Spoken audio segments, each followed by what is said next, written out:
Hi everyone, it's Ray here from City Fan TV, and we're here to preview the Manchester City women team against Arsenal women's team. I've got a load of people in the house tonight, lots more than normal, and I'm going to go around. I'm going to try and go anti-clockwise and ask everybody to introduce themselves. So we'll start with Jess Keating. How are you doing, Jess? Yeah, I'm good. I'm Jess, an Arsenal fan. I've just travelled up to Newcastle today for my Christmas break, but I'm doing good. Excellent. Let's chat about football. Fantastic. We're going to move on next. We've got Lee. How are you doing, Lee? Hey, I'm Lee. I'm all right. Yeah, just tired from work at the moment. Being a teacher, difficult job at the moment. Just looking at that cuddly toy behind you, I've got one exactly the same for my lad. I've got a few of these now. That's for another show. We'll talk about it on another show. Jenny, how you doing, Jenny? I'm good, thank you, Ray. I'm Jenny. I'm a Manchester City supporter, member of the OSC, and a reporter on City Fan TV. It's great. We got Ryan, who's down as Mr. iPad. How you doing, Ryan? Yeah, I'm good, thanks. I'm just calling in from Cardiff here. Another Arsenal fan. And finally, we've got Jude. How you doing, Jude? Hi, yeah, nice to see you all. Some familiar faces there. So I'm Jude, Manchester City fan. I'm also the treasurer of the Manchester City Women Official Supporters Club as well. So Fantastic. Looking forward to a chat tonight.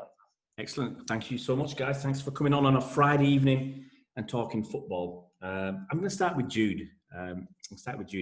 Big City fan. How's your week been, Jude? Well, it's been all right, really. So started off nicely on Sunday because the week does start on a Sunday. Officially. Absolutely. If you win, the week starts on a Sunday. If you win on Sunday, the week starts. So a nice victory on Sunday against Everton. So that's moved us up to 4th in the league.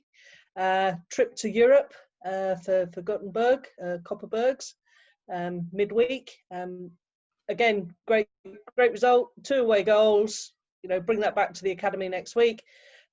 As a fan, devastated that couldn't be there because I travel to all the European games as well. But it is what it is. And then some little team from North London on Sunday. Absolutely. I want to talk before we get into the game. Just talk generally about women's football and how you guys see it going forward and developing this season. And just to see whether you think it's moving fast enough. So I'll start with Jess. How do you see the women's football going this season? I think it's going quite well considering all of the challenges that we're facing. Like, I can't even imagine it being my job to try and market to people in their homes when I think a lot of what we all love about women's football is turning up to the stadiums and being around like such nice groups of people,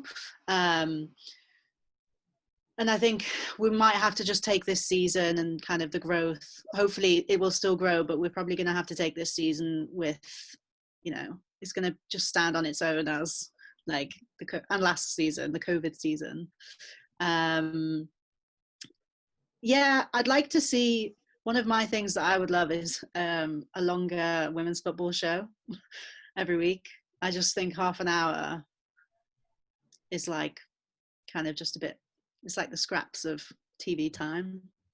And you'll get 2 games that probably get the focus. And I think both City and Arsenal are quite lucky that usually our games get much longer coverage on it. But I think there needs to be more. I think we're always going to be calling for more. Yeah. And we'll never settle. It's the same with the men's game. The game, you got so many games and people still want more. Yeah. The men's game. Lee, what do you think? As the progress? Yes, as we've heard, the progress might be a bit slowed down a bit this season. But in general, let's say over the last couple of years, has it been fast enough, this pace of improvement and exposure?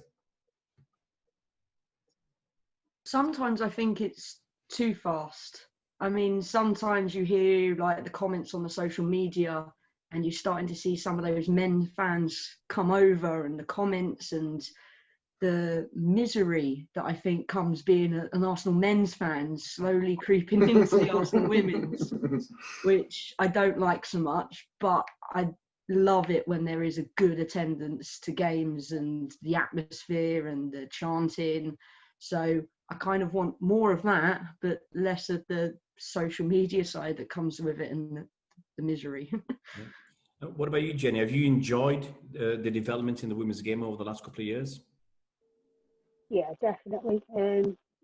It has grown, but it could be better. Obviously, more games could be televised, especially at the minute with not being able to go and watch. It's quite difficult sometimes to even find the games. We're lucky that the game on Wednesday was shown on City TV. So yeah, I just would like to see a bit more from the broadcasters, really. Yeah, absolutely. And Ryan, what do you think? I'm fairly new to supporting women's football. It's only really been the last kind of 2 or 3 years, kind of in the run up to the World Cup, that I've got interested in it. I mean, I've seen a growth even in that time, and particularly in Wales, I think the fans really got behind the Welsh team through the World Cup qualifying and now through the Euro qualifying. Unfortunately, just missed out on that again. But yeah, it's really good to see the growth. Excuse me. Unfortunately, this season's put a bit of a stop to that, but I think that has given clubs a chance to kind of reach out a bit more globally through social media. So yeah, it's good. I mean, being in Cardiff, I can't get to the games as much as maybe people that live a bit closer to Arsenal. So I maybe don't feel the difference with COVID quite so much, but I am certainly looking forward to getting back to Meadow Park again. Absolutely. Jude, I'll ask you a slightly different question. Obviously, with all the money that's coming into the game over the last few years, you've had new clubs turn up, like the ones across the city from us. They started up once it looked like there was going to be a bit more money and a bit more value into having a women's team. But we've also seen something that we've had in the men's game, and we haven't had in the women's game, I don't think, is clubs trying to take a little bit more control over exposure of their players. I think we've been lucky at City. The players do mingle a lot after games. You want selfies, you get selfies. It's fantastic. I've never been able to meet so many players personally and talk to them. And they are really nice people to talk to. You don't get that in the men's game because, for whatever reason, and the club have control as well. We heard this week where you know the story better than me, but there was a group they've been following women's football and reporting on them for I think at least 5 years, and now they've been termed a fan account when and been looks like excluded by one particular club from having access to players. Do you think that's what do you think? Is it good or bad, or is it right or wrong to do something like that? I think before I answer that, I think it's access to the players in the women's game. I think it's not just City; it's right across the board.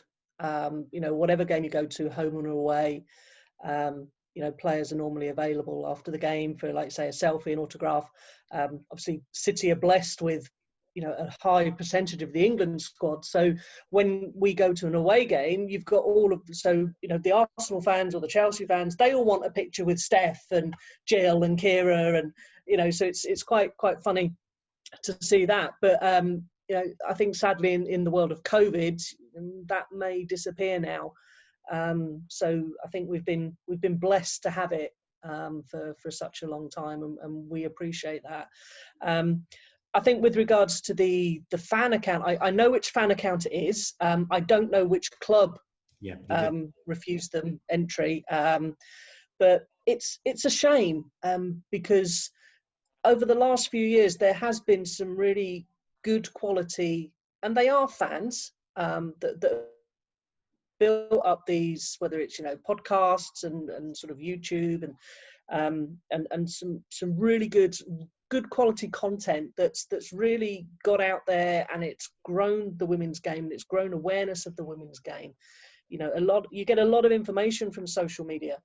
I find out more on Twitter than I do from anywhere else about the women's game. So if that was to stop, I think that would be quite sad. There's some top quality journalists that are covering the women's game, and they're in the broadsheets as well. So it's like it is the Times, the Guardian, the Telegraph, and some of those have now crossed over into the Athletic.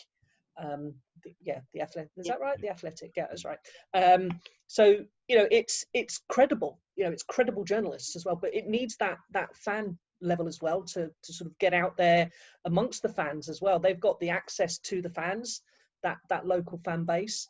So yeah, it'd be really sad if we start to see that slowly be taken out of the game.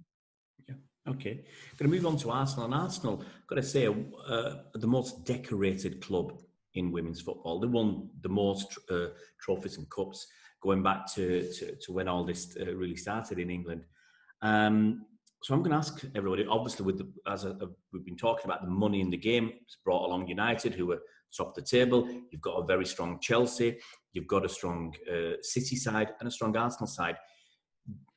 It would appear that it's going to be a bit more difficult to win stuff with all this competition. And does that worry some of the Arsenal supporters who've pretty much had it your own way for so long? And now, do you worry that the women's team might go the same way a little bit as the men's team? Once they've had competition, they can't cope. What do you think, Jess? Well, I've actually not supported Arsenal through all of those good times. I actually only started following Arsenal women last season. So obviously I got the gold WSL badge on my shirt, but I wasn't following them when that happened. Well, you're too young, that's it. We've got too many young people on here, haven't we? But obviously it would be nice to see Arsenal sat at the top of the table right now and kind of know that at the end of the season we'll have some kind of trophy. But just as a general women's football fan, it excites me so much to know that things aren't like, it's not a given that Arsenal are going to win at the end of the season. It's not a given that Chelsea are going to win or City. I do wish United weren't at the top, and I'm kind of waiting for them to be toppled. But I think I kind of have to approach it as an Arsenal fan, but also just as someone who wants to see the league become more competitive. And Lee, how long have you been supporting Arsenal? Have you been through all the good times? I can't say all of the good times. I mean, it's only been 5-6 years now. Maybe, yeah. So I think I was around at the end of Rachel Yankee, Faye White, Kelly Smith, that kind of era, and that was a good team. And I weren't into football at all then, but I knew those names, so that's how impressive Arsenal was at the time. But I agree with Jess, like the fact that we're not just looking up on the table, we're looking down, and there are teams that weren't there this time last year, creeping up, getting points that are surprising, and every game's entertaining to watch now. So I could sit there with the FA player and watch all the games and have a great weekend, and that is brilliant. That's what I like about football. Like, anything can happen. And Ryan, have you been? You're another recent fan, but do you think Arsenal can maintain? I don't think they're going to maintain their winning streak that they used to have, but do you think there's still enough ambition from Arsenal to support the women's team to enable you to compete for many, many more years? It's difficult to gauge because I think a lot of it comes down to a manager's style. And when you compare someone like Emma Hayes, who's really bold with, she wants to win Champions League, she's very upfront about that. Montemurro is a little bit more understated. He's almost a little Wenger-esque in the way he does things. He likes his kind of unknown signings from the continent. Don't want to say unknown, but less unknown son. And I wonder whether that might come back to bite us a little bit. Like City have gone for a good commercial opportunity, and as well as them being great players, Lewis and Lavelle, it's a great commercial opportunity in bringing the American fan base in, and the same with Spurs with Alex Morgan. Like, would it really have hurt us to bring someone that maybe didn't fit his style in, but could have kind of helped us grow that fan base and the commercial opportunities to kind of sustain us in the long term. So I think that's where my concerns are. But at the same time, I really love the style of football we play when it works. I really love the little clusters of different nationalities we've got at the club. He tends to pick a country and then take 3 of the best players, and I really like those little groups that we've got working at the club. So yeah, we'll see. Yeah. I'm going to move on to Jude and Jenny and ask them this first before I ask you the guys.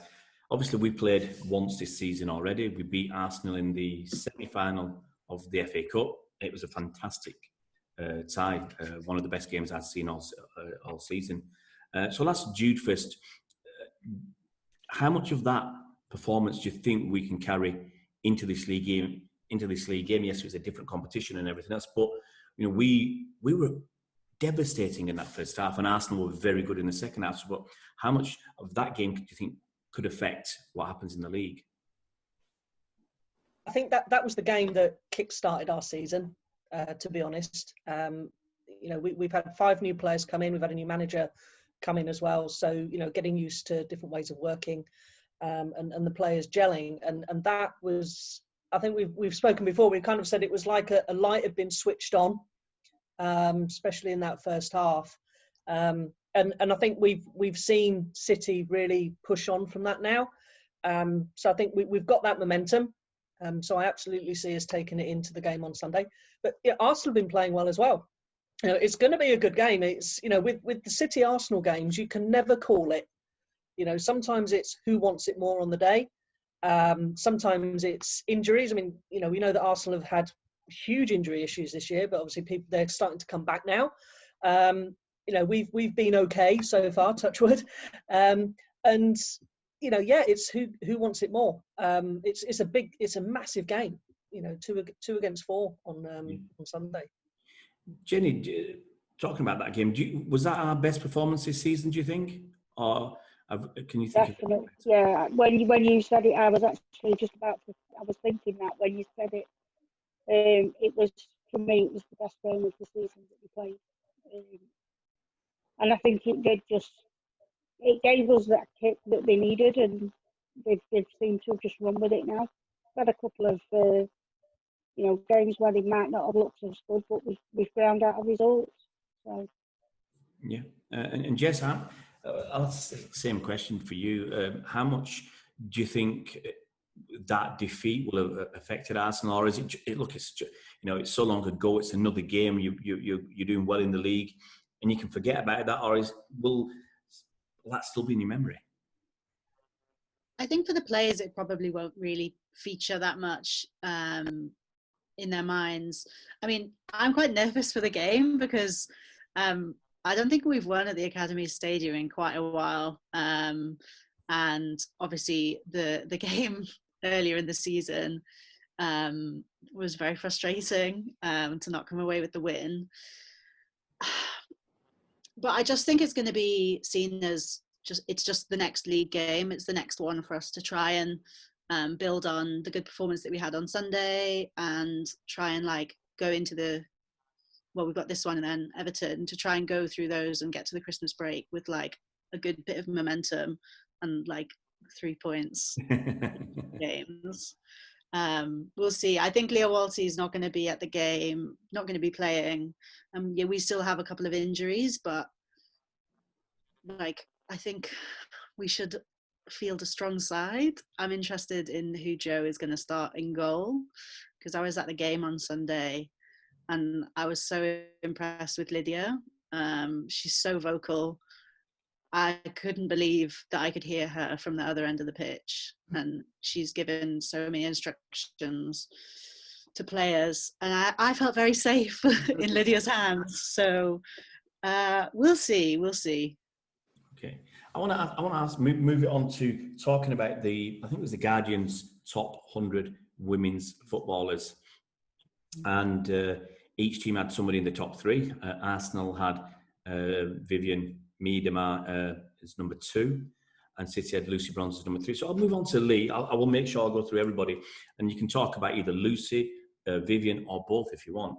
or if you want to focus on the Arsenal player. But obviously, you can't have a discussion and a preview between the two clubs without mentioning Vivianne Miedema and her awesome stats.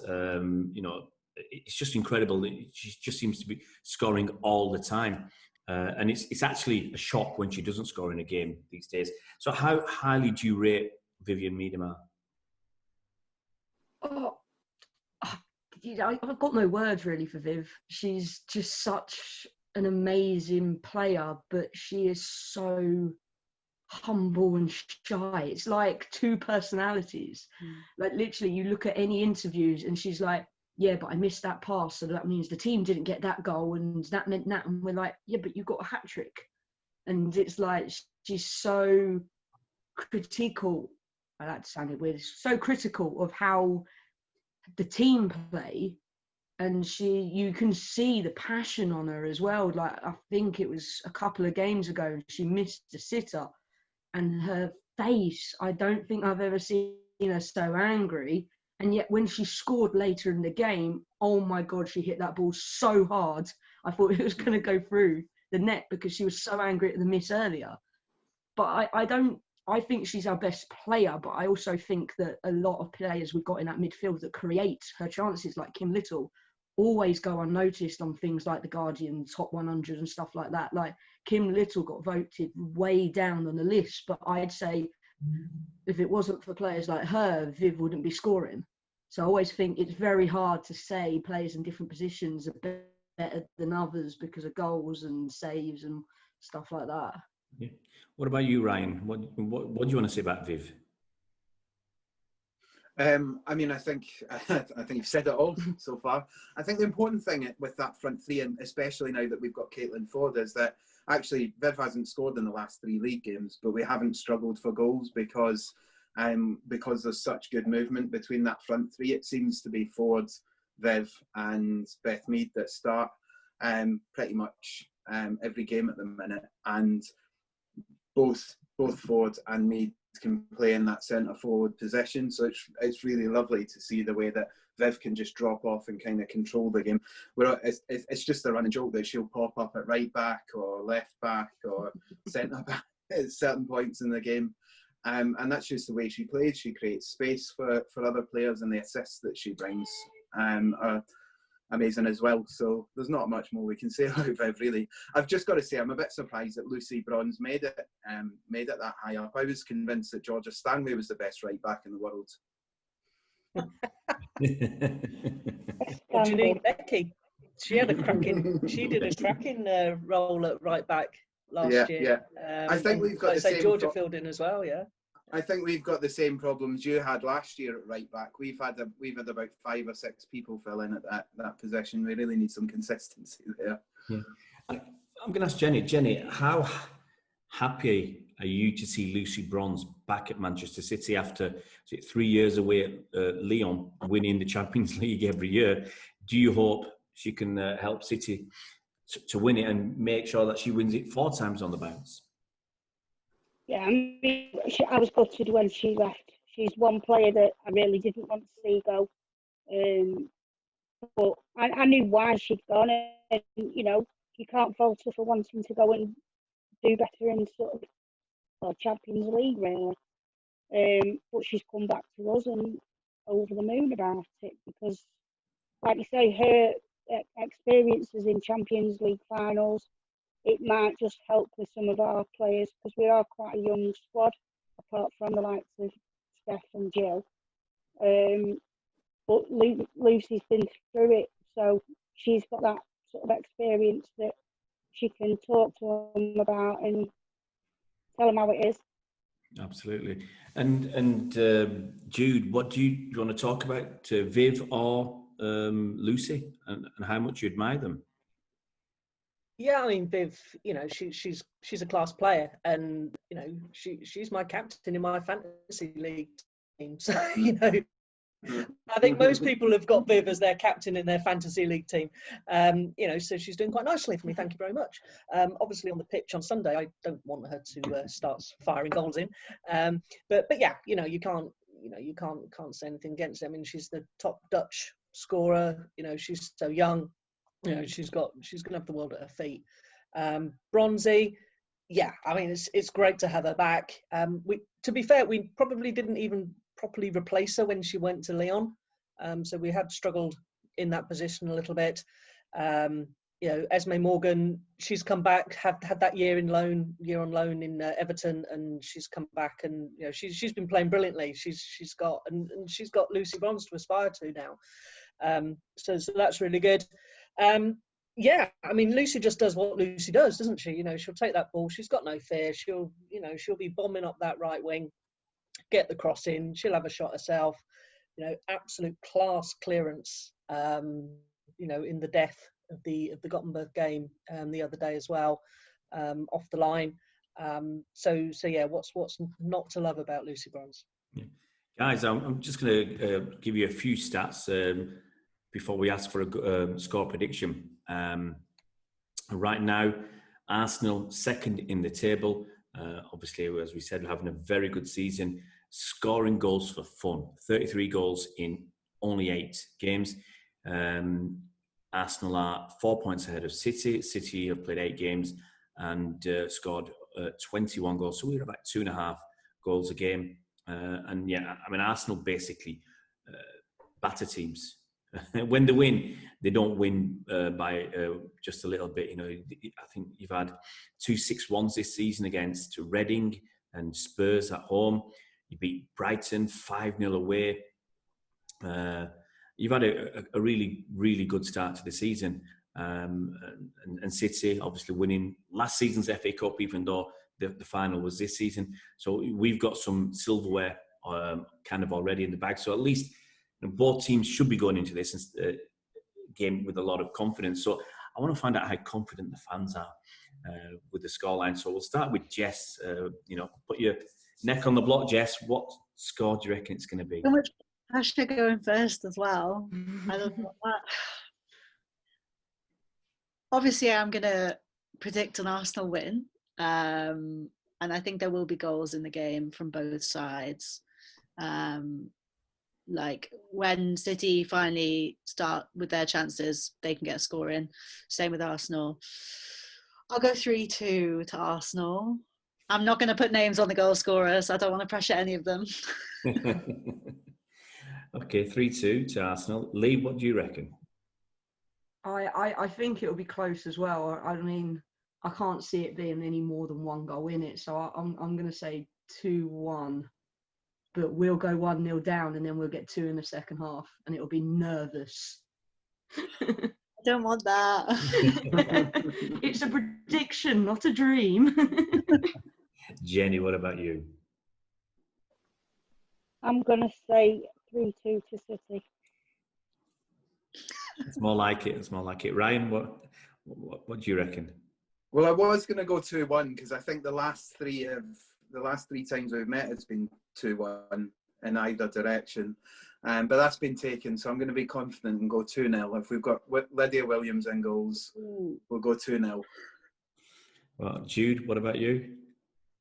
But I was going to say exactly the same thing as Ryan for exactly the same reasons as well, because that scoreline. But clearly, I'm going to go City 2-0. I think I'm going to go for the clean sheet this time as well.